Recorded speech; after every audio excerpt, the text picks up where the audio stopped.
Welcome back to This Week in Jump, Part 3. Starting off with Act Age.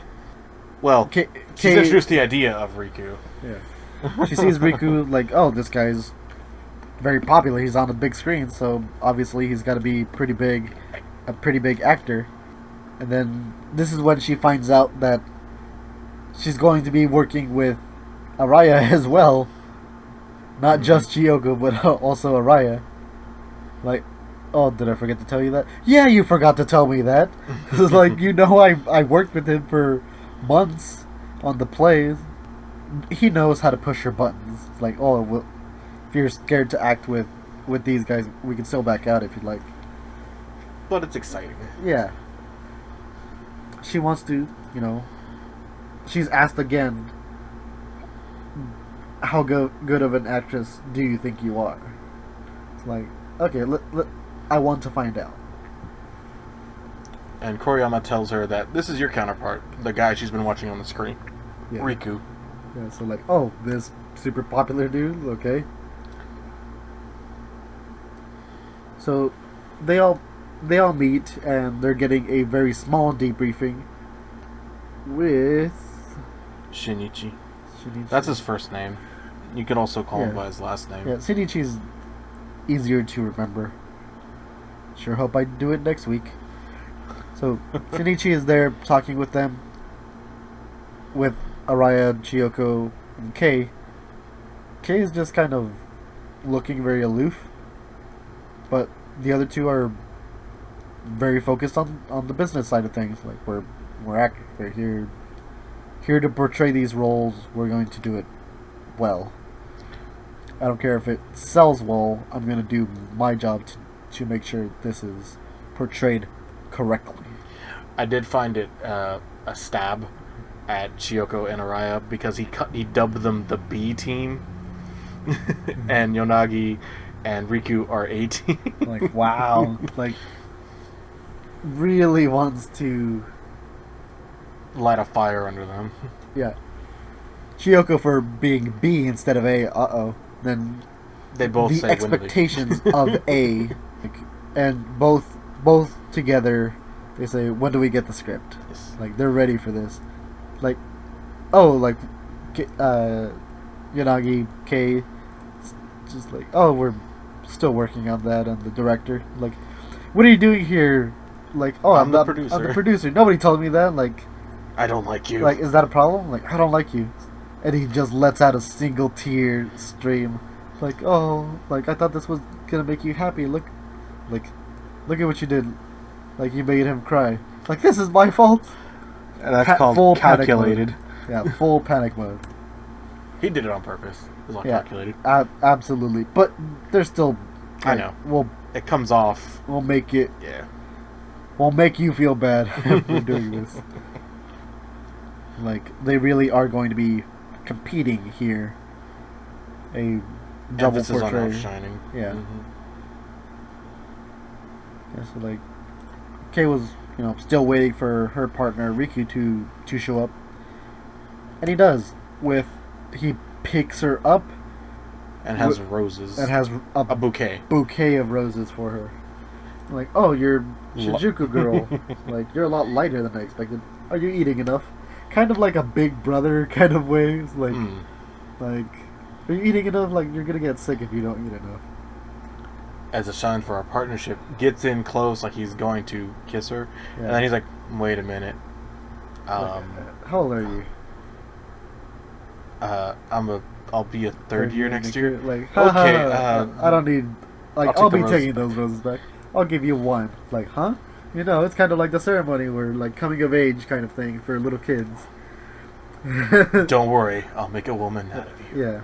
You can start with a T-bone steak tonight at Wolfgang's. Steak? And she immediately starts drooling. The drooling. Like, she's poor, so having steak is an indulgence she doesn't get very often. Steak dinner, hot guy, business partner now? Co-star.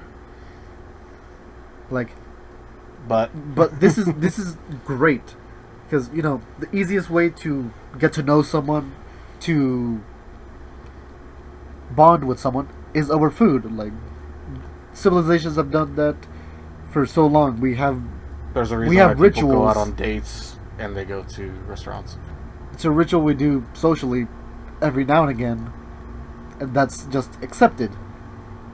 So this is a great way, of a higher way of thinking of, oh, we'll get to know each other. You get to know how picky someone is, what they can and can't handle, like spicy food, salty food, anything like that. If they could usually save enough for dessert because that's careful planning. They don't just overfeed themselves. You can take a lot from how someone eats around you. So not to be outdone, Araya and Chiyoko decide that they're going to go ahead and have beef bowls. Yeah. I'm like, I guess that's what we have to do. And this event is apparently going to be a play.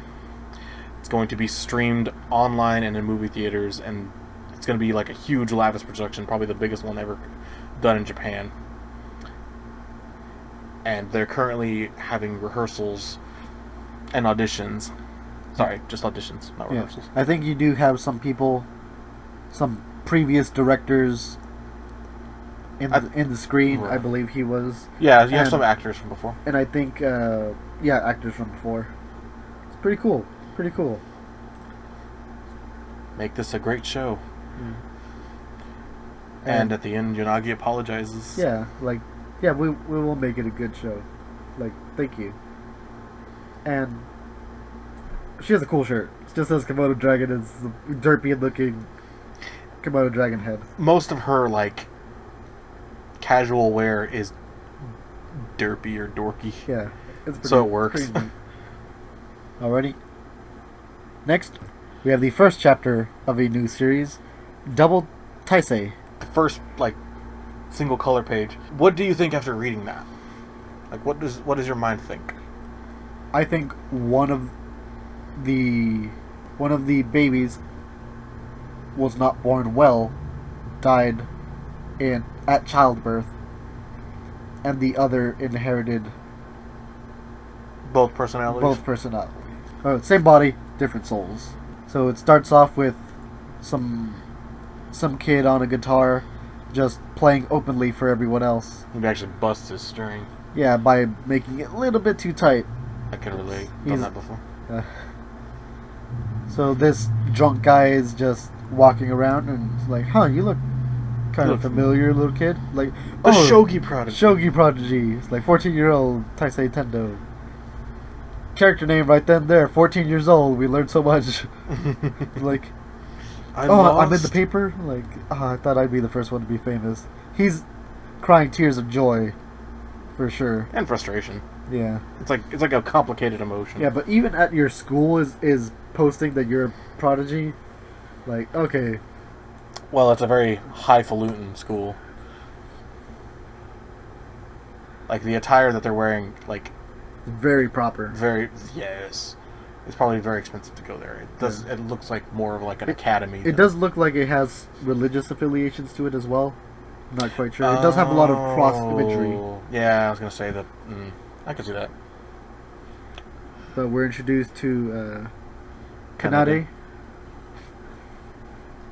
which looks like the childhood friend trope coming in, but it's not just cute. She's a little derpy. And she notices that Tai is focusing on a shogi game, but it's one that the last match he had with Sei. And he's been waiting for his move for 5 years. Yeah, it's still hasn't done it. It's he'll come back eventually. It's well, maybe he just can't admit he lost. It's no, I don't think so. No, it's about even. Goes to school. A lot of girls are looking over at him. He's just writing in a journal, and he's stating, "Good morning." Okay, maybe he's working on something, maybe his own little literature. But no, he's studying for a shogi game, and school's quiet, so I can at least concentrate here. And now more people are staring at him, and everybody's pretty much behind him. Yeah, and they're all girls. They're Apparently he's popular. Popular with the ladies. Yeah. And he lives next door to her. Yeah. Childhood friend lives right next door. That's nice. And the bottom level of his house is a bar. Yeah, which his mother, it looks like she runs. Mm-hmm. And while she's getting everything ready, he does state that this next tournament will need 12,000 yen, which is about 115 US. yeah, quite a bit for Can we just afford a game. that? Yeah, we can. And their windows are right next to each other, by the way, when Yeah. he goes upstairs to his room. And it's like, oh, hey, can I... Hi. Yeah, like we just saw each other. Why? Okay, good night. Yeah. Yeah. Good night. But he Goes to sleep. goes to sleep for 10 seconds and immediately gets up again. It's like, oh, good afternoon. Say. Like, oh, his hair's sticking up. Why? That's not bedhead. What's going on? Mm-hmm. And like, Taisei, don't rip up like your books apart. Don't do that. That was daytime Tai. Yeah.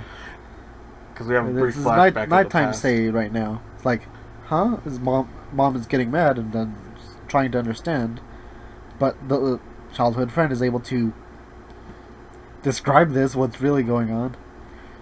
It's that between morning or Basically going to sleep. going to sleep, one persona comes out while the other one rests, Mm-hmm. which makes me ask the question: this body never gets rest. This body is constantly up at all hours because other people are taking it. So, Well, I have heard that there are some people out there who don't sleep ever. Like their brain is wired differently.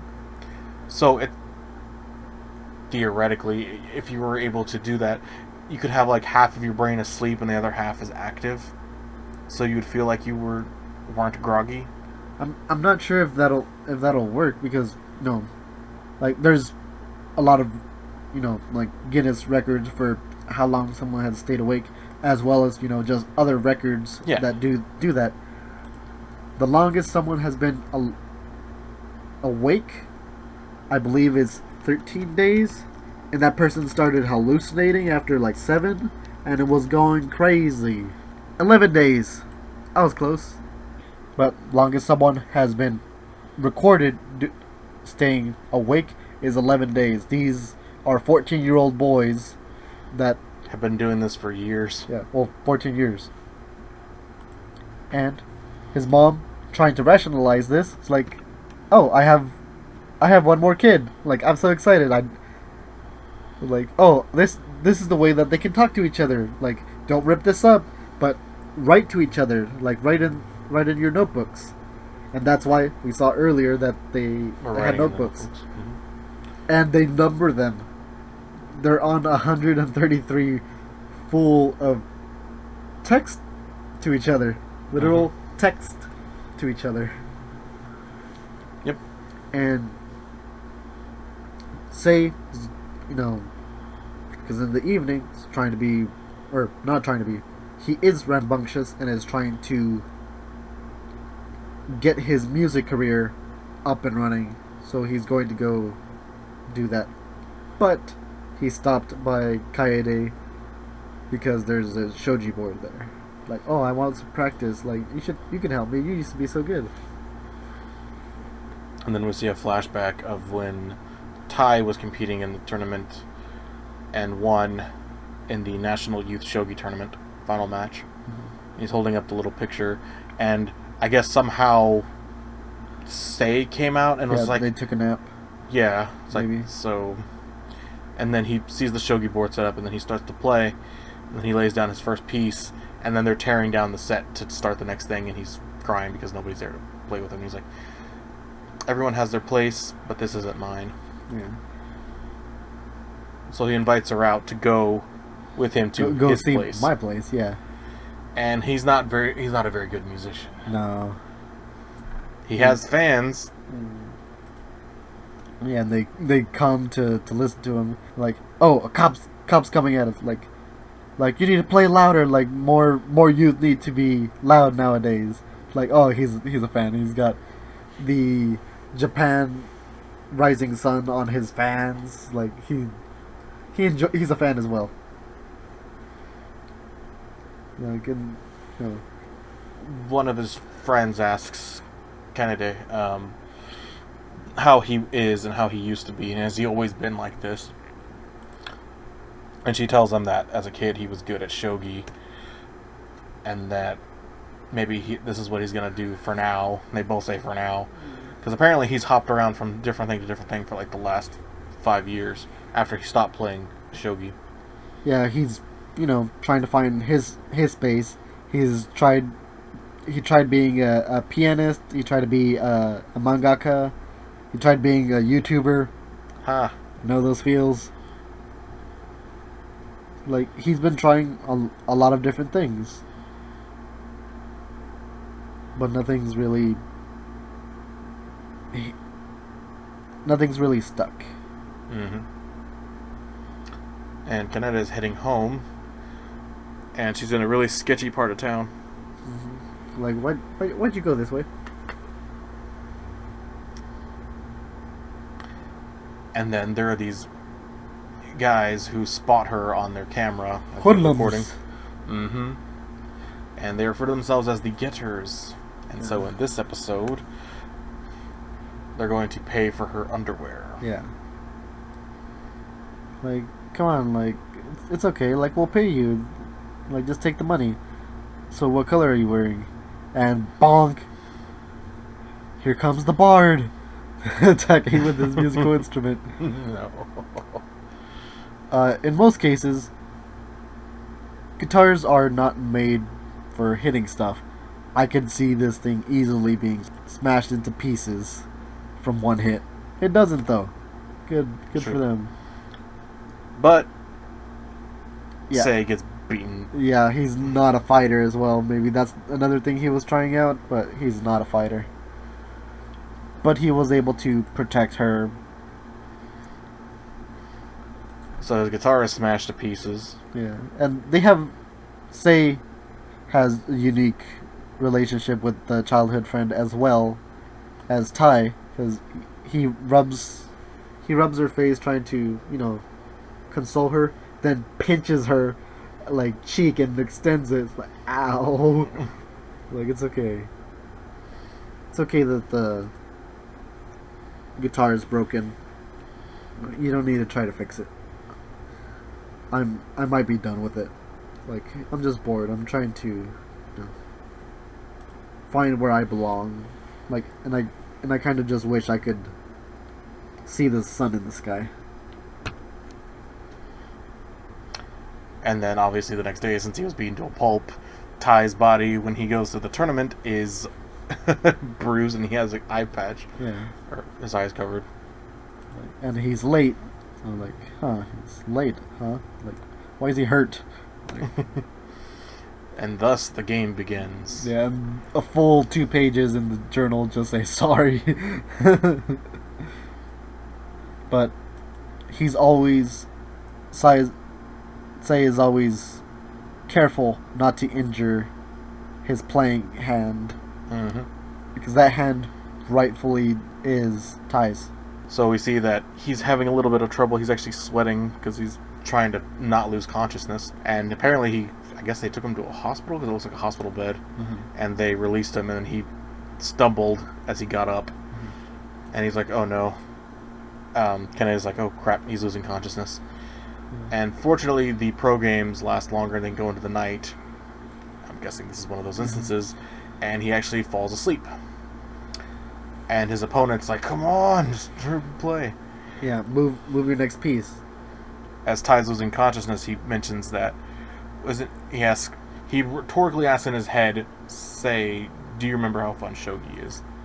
Obviously he can't directly communicate with him. They both learned from just watching a TV show that happened to be running. Not to mention they found the board that just happened to be there. Yeah. And as he fell asleep, he noticed that because he had made a play, and then the following day Sei had made a play, and then they kept going back and forth making one move every night as they switch off. I like how they reference that Tai was watching this and got the board ready and everything, and then saw the same thing because it was a rerun in the nighttime. Like, I like that part. That was really funny. That reruns exist in this world. There's no relevancy here, but it's just neat that they live in functioning society like that. And that out of the 29 matches that they've had between each other, Sei's won and beat Tai every single time. Tai is the morning one. Yeah, and he's lost every single time. I lost all 29 matches. Oh, Yeah, he lost. Sei's better. I got that wrong. Huh. Okay. Blew my mind right there. Maybe wish I put this maybe 1 or 2 higher. And we'll call it even on the injuries, okay? Yeah. And then he wakes up and realizes that It's like, wait, it's your turn. Like, I'm my playing turn. a game. Pro qualifiers, what's going on? Like, getting daggers from the other guy. Like, hurry up, play. Like, oh, the setup is exactly the same as with Tai. Mm-hmm. And he can't help but visualize Tai across from him. And that actually moves him, but ultimately he's like, welcome home, and he makes his play. This is his place where he belongs. And he takes a point. Yes. He takes one of the pieces off. And Maybe thus, the winning play. Who knows? We'll see. Thus ends chapter 1 of that. I thought that was really an interesting one as well. I put that one. It's interesting. I'm not sure how well it'll do continuing on. I hope we see more hijinks. At first, when I saw just the characters, I was like, oh, is this another series on Go? Because I read one before. Can't remember what. Hikaru no Go. Yeah, that one was great. I loved it. Like, so much so that we bought a Go board. Yeah, so we have yet to replay it, but yes. We spent, I think, an hour playing one game, and even Go so, is we not stopped. a quick game. No, it is not. Alrighty, next up, we've got Dr.Stone. So, we are given a name for the beauty, Amaryllis, which is named after a flower. Also, one thing I didn't notice, Soyuz is named after a series of Soviet rockets. Oh, yeah. Yeah, I didn't know that until, like, oh, her name? What does it mean? It's like, oh, it's a flower. Like, oh, what's Soyuz? Like, oh, Soviet rockets. Like, that's neat. So, she's the beauty that's been leaving seashells. You know, some people from her village want to marry her. She strikes them all down, saying that she is to be with the master and join his harem. That is what needs to be done, because if she doesn't, then that's going against the master, and you guys know what happens if we go against the master. They're turned to stone. And not explicitly said, but Implied. it's implied. This gets the attention. And they run away. And Senku realizes that she can be a lead to get to that boss and allow them to beat him. Yeah. So they need to think. You know, how can we get close to her? How can we? What's the best way to approach her? Straightforward. Yeah, too direct. Like, hey, where's the Soyuz capsule? It's about efficiency. It's like, best way to get an answer to your question is to ask a question. Yes. It's like, oh, who are you? You don't look familiar. What tribe are you from? It's like she sees Soyuz. Like, you are the master? I love you, like, so strong, like, you seem to embrace me, like, I can tell, like, you're made for me. And he just passes out because he can't take all this. Like, oh, you're not the master? Oh, no, sorry, you just look like a leader. Like, and I don't know what really she saw. I don't know. If it was genuine or if it was... No, it seems like everything that she's done up to this point in the manga is be manipulative. Yeah. For the sole purpose of getting in good with the master. Yeah, she doesn't know who she is it again. Yeah, a manipulator. So, which would make it really funny if... Oh, they got together? If they got together. So, Kohaku's like, oh, well, closest thing to a leader would be Senku, and then she's like, oh, I love you, to Senku, and it's like, like, you're so strong. Wait, not he, really. So you he must has be no smart. reaction. See, resisting my irresistible charms, is that even possible? Like, I'm so darn cute. When I read that, I was laughing. Like, oh, so you really had me fooled. Like, and she hears some Commotion. commotion. Like, uh-oh. And she bolts out of there. Like, she has speed. Yep, and it's at her village. Yeah. So a bunch of the young men are out, and they're going to go confront the master. They've made a mob. Yeah. And she's like, what should I do? And it's not everyone in the village, it's just a lot of the young men. Yes. Like, what are we gonna do? Like, Senku pulls the sheet off of Gim's back. Like, oh, this? Well, let's get ready. And they put on gas masks and they tear gas everyone. Oh. And they actually show the steps, and it's actually not unreasonable to create tear gas that quickly. Or have it already prepared. Yeah. It was effective, though. It stopped them in their tracks. And apparently, Amaryllis knows the secret of the petrification beam. Yeah. And She had every intention. refers to it as a beam. It's like, okay. So it's not just, eyesight, it's not a gas, it's not... Well, it's just assumed that anything it's a light. Yeah. So, light beam, kind of like in that same vein of thought. So since she was very young, she has tried to portray herself as beautiful as she possibly could, so that she can join into the harem and defeat it from the inside. Mm-hmm. Yeah. And she says, please help us. And she joins the party. Yeah. Like, alright, well, they got what they wanted. They wanted a contact, and they might get an entire village, be able to help an entire tribe to help them, not just a single person. And it would be, it's weird. It's almost like, for an island being that small, you would think that she would have seen the master, like the petrifying guy. I don't know. Like they would have come across each other. Maybe. Number 2, Jujutsu Kaisen. Interesting. I put this one high too, but because Maki had defeated that curse, its area is dissipating, and you see him just pass out, but he has one of Sekunda's fingers. Like, okay, yeah, that's good. It's good. From Itadori's inner mind. throws up and passes out. Yeah. Nice one. In which case, we have a flashback to him, just in junior high. Delinquent days. Yeah. Just on a pile of people. Like, did we do something to you? Like, why'd you beat us all up?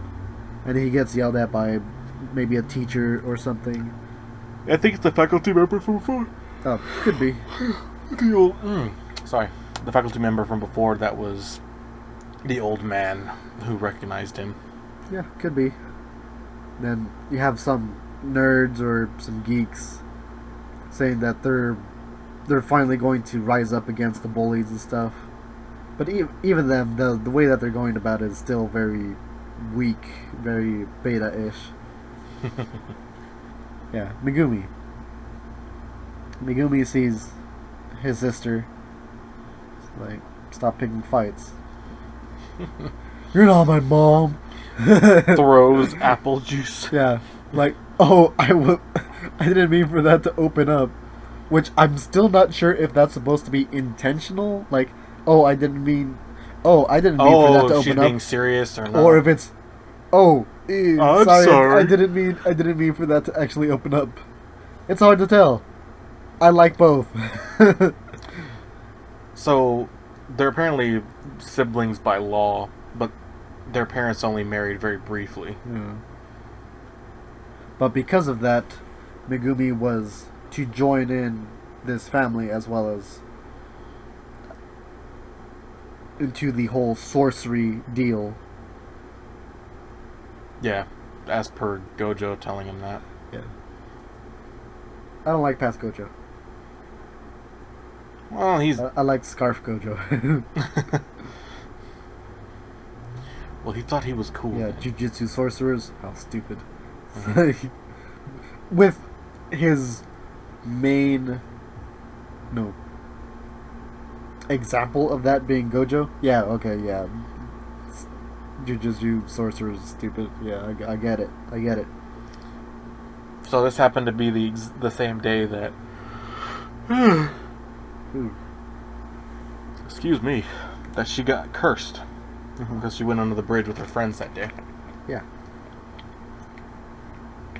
She got cursed and she's been Asleep ever unconscious. since. Yeah.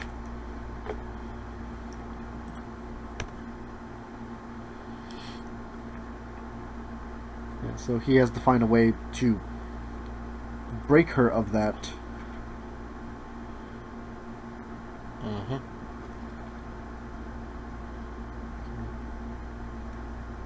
So He actually regains consciousness very briefly. He's like, well, I got rid of the curse under the bridge, but my sister's sleeping curse is a separate matter. yeah. And then says the finger, falls asleep. Yeah. Kugisaki is attacking the curse user that's just wearing. I just call him the bikini. I have dubbed him until he gets a name, the curse exhibitionist. Okay. Yeah. The cursed exhibitionist is just moving around. I'm not sure if he's actually doing anything really that harmful to her. No, he's just dodging for for the most part. Mm-hmm. And it seems like he notices the finger coming back into this realm, and then is like, "Oh, sorry, need to go," and he starts making a retreat from her backwards. Yeah. Like, I don't have to deal with you if I don't have to. Mm-hmm. And he's like, "I have a complex about my back." Yeah, don't. If you look at my back, I'll kill you. Like, and of course, Itadori and the other curse Skolojama, yeah, make their appearance from behind him.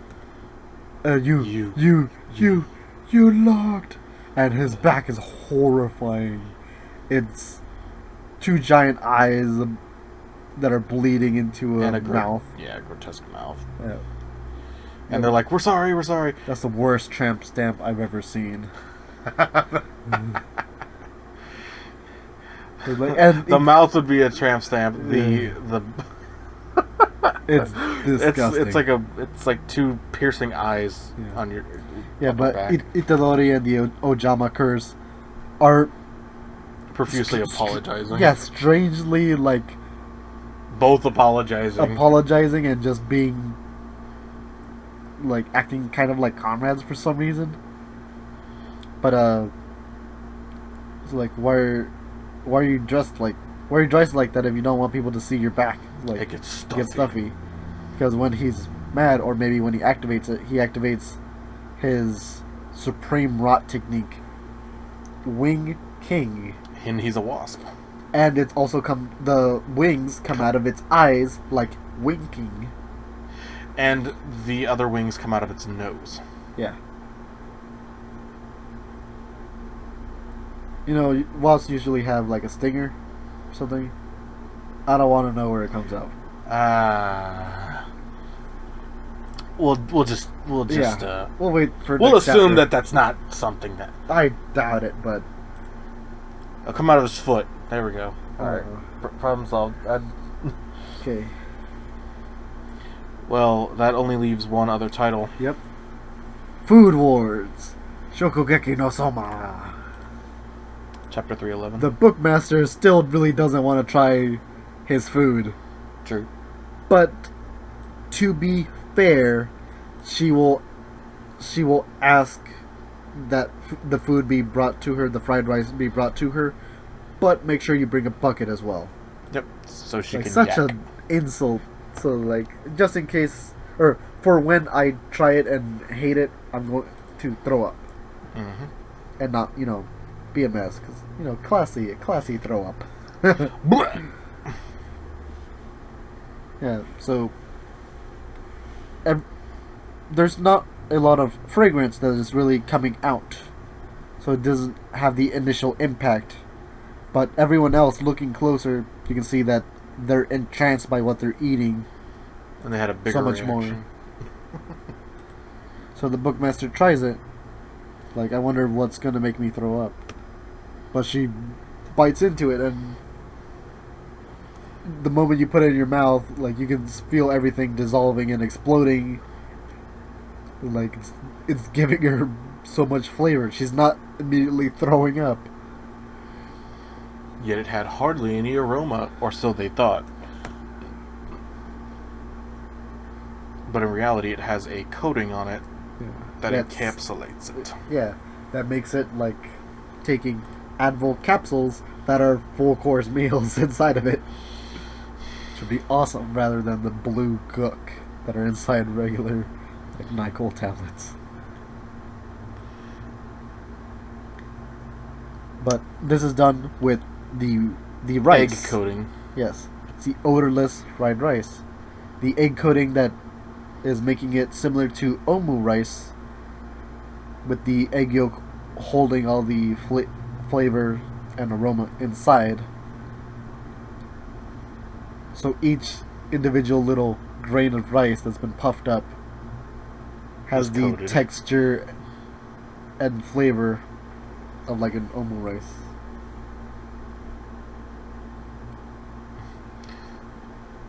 And the margin for error is almost non-existent. If he had just barely under or overcooked it, it wouldn't have worked. Yeah, if a single grain of rice would have been burnt, Yeah. that's it. That's done. That's all she wrote. Good luck trying to pick out that one grain of rice. But how was this rice like made? Like, it was made by, like my mom and a lot of utter failures. And we get a flashback, a very quick flashback to the restaurant where someone's barely six or so. Mm-hmm. And there's a lot of regulars here, and Soma's mom, we see her for the first time. Tamako. We see her cooking.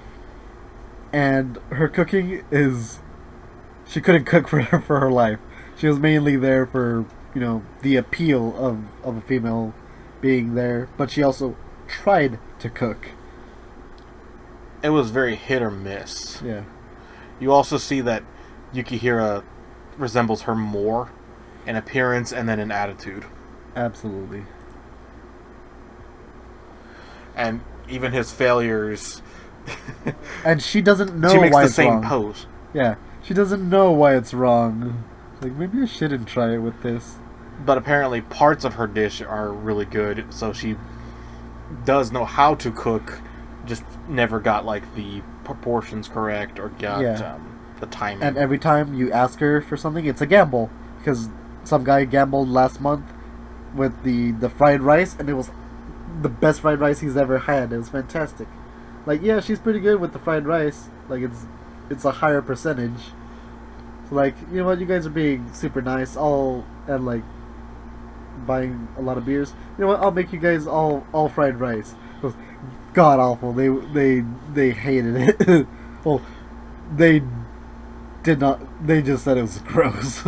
And prior to this, they never showed Yukihira's grandfather, did they? I don't think so. Is that his grandfather, or is that just another regular? No, that's his grandfather. Okay. And he actually points out, it's like, oh, well, at least Chorichiro's here to make the actual food that's good. Yeah. Yeah, we don't need to quill on them for chapters and chapters and chapters. And that was the first dish that he was taught by his mom. Yeah. And there's the same smile. Yeah. He definitely takes after his mom a lot. She did, because she's not there. I'm not sure. I'm really not sure. So he's like, this dish is the taste of failure. Yeah. It's built upon failure and failure and failure. It's like, taste of failure. Like, you don't even know what that is. You don't need failure. What you need is good food. And Saiba is abhorrent to failure. He hates it. he keeps bringing it up over and over and over again. I beat Joichiro. Like, I'm the best chef. Like, I beat him. That makes me the best. Like, I can combine all this. I can make food that is impossible. Should be impossible. I can make it. Like, you're telling me failure can do all this? Like, well, they always say failure is the best teacher. Yeah, it is. And Then they hear something. It's like it's the gifting, but it's different. It's not the normal gifting. It's probably going to be a more extreme case. I think she is going to, instead of, forcing other people to disrobe, I think she might have disrobed herself through the food. Similar to the grandfather. Mm-hmm. Yeah, how his clothing would just pop off. Yeah, I think that's what we're going to get here. Possibly. But it seems like there's like multiple sounds, so it might be like everybody in like the surrounding area, like even like past the stands, like everybody in like the town or something, like something extreme. Yeah, because it's flapping. It's strange, but she is wearing a very big like yukata. So I don't know, but I liked it because she tried his food and just added in the extra little bit of insult, like, oh yeah, bring me a bucket too so I can throw up because I know I'm going to. Yeah. Like, I liked it. And I'm like, and it just makes me think, man, I really hope Soma gets with Arena and she has to deal with him. Like, tell your husband to bring me some food. That's always the ship, is him and Arena. I thought it was him and Megumi, really. I've heard both. I kind of see Aldini with Megumi more. I've heard that too. Yeah.